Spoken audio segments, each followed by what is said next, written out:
Welcome to another episode of Plastic Surgery Uncensored. I'm your host, Dr. Roddy Raban, and this week's episode is about a trending topic. It's called buccal fat removal. Now, it's trending, in my opinion, for reasons it ought not, but it stimulated a dialogue, and having conversation with my staff and some people, it appears that it's something that's being tossed around a lot in social media, and so we thought we'd address it. I've dabbled and talked about buccal fat removal in the past in other shows, but I'm going to dedicate this show to buccal fat removal itself. So let's begin by defining what that is and why the hell you'd want to do it. So the buccal space is located right here. If for those of you listening, it's right in the middle of your cheek. So under your cheekbone and above your jawline is the buccal space. And inside that buccal space is an egg yolk shaped fat pad called the buccal fat pad. And what that basically means is if you go in through the mouth and make a small opening, you enter into that space, and then you can find, and when I say egg yolk, I'm talking it's a very specific fat that's in its own little pocket, and you can tease out that fat, and it's finite. In other words, you just can't keep teasing out as much as you want. It's not liposuction where you can go and go and go. It's very specific. Now, just because you look like you have a round face doesn't mean necessarily you have a lot. And you tease out, and more or less it's all or none. You usually just remove whatever's there, close it up, and call it a day. So that's buccal fat removal. The next question you're asking is, okay, why do you do it, and why would you want to do it? So in general, if you look at supermodels, men and women, one of the many notable aesthetic elements that makes them attractive is that they're chiseled. They have sharp jawlines, sharp cheekbones. Sometimes they're referred to as gaunt, right? Gaunt looking, that's high-end fashion, cocaine chic. It's this idea that you're sort of semi-hollow. And that looks, I guess, it's considered to be more attractive than being full-faced or fat-faced or round, etc. Now, mind you, this is all arbitrary. There are many individuals who feel that having a full face, a round face, is a youthful face, which indeed it is. As a matter of fact, if you look at people that have skinny faces or hollow faces, they look older because that's what you look like when you get older. So this is a little bit controversial, but we'll proceed nonetheless. So people who want to have buccal fat removal are people who have rounder, fatter cheeks and would like a more chiseled appearance. So you can't liposuction the face, right? So you have to go in there and you go inside the mouth and you tease out this fat. And the idea is that it makes your cheeks a bit hollower and it makes you a little bit more chiseled. Now, there are two celebrities that kind of have, I guess, recently being, I think this is all nonsense. I think basically what happens is that celebrity writers and beauty writers need shit to write about. And so they find a few celebrities that look different from point A to point B, and then they start guessing what they had done. So there's a guy named Liam Payne. I have no idea who he is. Everybody apparently knows who he is. And there's this really dramatic photo of his before and after. Now, mind you, he hasn't admitted to having this procedure done. This is what's speculated. And then there's another person named Lea Michele, who also is sort of trending on this idea that maybe she had it done as well. So both of them, when you look at their before and afters, went from arguably regular faces to a gaunt face, a gaunt, hollow face. And so immediately everyone's like, oh, they had buccal fat removal, buccal fat removal. So I would argue that they probably, neither of them had buccal fat removal. The reason is, you don't get that kind of a dramatic change in your face from buccal fat removal. So let's go into Liam Payne. You can Google him. You can look at his before and after photos. What I think happened with both of them, number one cause for you to look chiseled and gaunt, losing weight, period.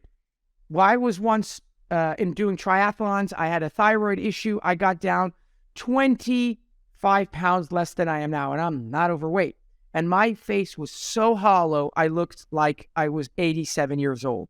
So as you lose weight, you will lose it in your fatty areas, and one of them is your cheeks, and you will get hollower and hollower.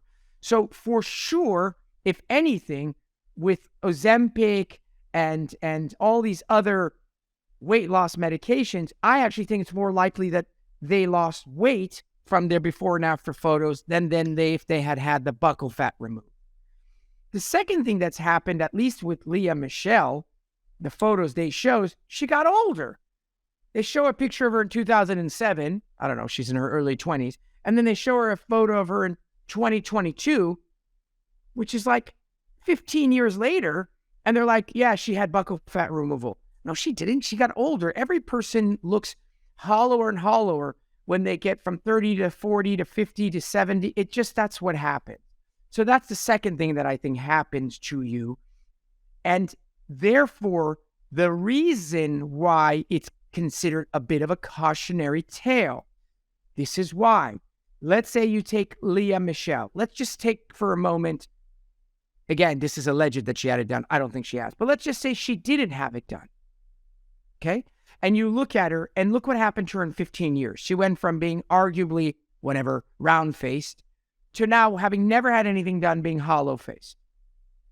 Now imagine in her 20s, because she wanted it right then in her 20s, she went and did something permanent and removed the fat from inside her cheek and may have looked good for a year or two or three, but then 30s and 40s and 50s and so on and so forth, she's looking hollower and hollower. So the cautionary tale with buccal fat removal is, unless you have super fat cheeks, when you get older, you will likely become hollow, at which time you're going to wish you had that damn buccal fat bath, because you're going to start doing fillers because you're going to look old, and it's going to be an expensive fix.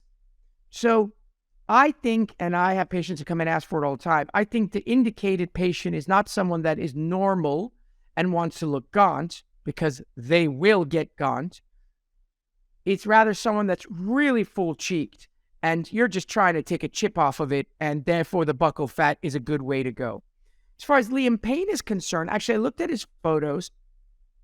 I think one is he's lost a bunch of weight, but I think what he had done, again, allegedly, is I think he had what's called a wraparound jaw implant. And if you look, what makes him look so hollow is that his mandible is so huge in comparison to his previous photos. I have lectured with a few guys in the country that do this thing called a wraparound jaw. It's super aggressive, very, very dramatic. And what it does is it makes you look like a robot, if you will, really chiseled out. And when you look at him, he looks robotic. I mean, his jaw looks nothing shy of like he's like on steroids. And yes, he's a bit more hollow, which could be from a combination of things. So essentially, the surgery is an incision inside the mouth, small. There are doctors that do it under local, under conscious sedation, or general anesthesia. You go in there, you tease out the fat, you pull it out, and then you stitch up the inside of the mouth. Recovery's relatively easy because there's no visible incisions. And before you know it, you're kind of feeling pretty good and you're back to your regular activities. Minimal bruising, minimal pain. The reason it's so popular is because it's minimal bruising, minimal pain, reasonably priced, quick surgery, and all those things spell disaster. Because what it means is that you can market this to young people who don't have a lot of money and don't have a lot of time. And so what will happen, like everything else in plastic surgery, it'll get overdone. And then there'll be all these horror cases and this, that, the other, and then the pendulum will swing back again. So the other thing is that since it's not a very difficult procedure to do, all kinds of Mickey Mouse surgeons are doing it. Again, rhinoplasty is very difficult surgery. So there's probably, I'm going to make some shit up. Let's say there's 100 doctors that do it. Buccal fat removal is pretty damn easy. There's probably 10,000 doctors that are doing it. In other words, the easier the procedure it is to do, liposuction, buccal fat removal, the more jackasses are doing them, the shittier the results. So that is your A to Z of buccal fat removal. Number one, in regards to trending, I think it's probably more weight loss and age. Number two, I think that the results are generally subtle. In the right patient, it's subtle. Number three, I think that you need to be very wise because maybe a few years of your youth will be exchanged for many years of hollowness as an adult. And that's my 2 cents on buccal fat and buccal fat removal. At any rate, proceed with caution as always. Hope you enjoyed that quick episode on buccal fat removal and the trending celebrityism that's going on as we speak. As always, thanks for tuning in. Join us next week, as I'm sure whatever topic we discuss will be interesting. And most importantly, share, subscribe, and download our show if you love it. Tell your friends about it. Once again, signing off, Dr. Roddy Raban on Plastic Surgery Uncensored.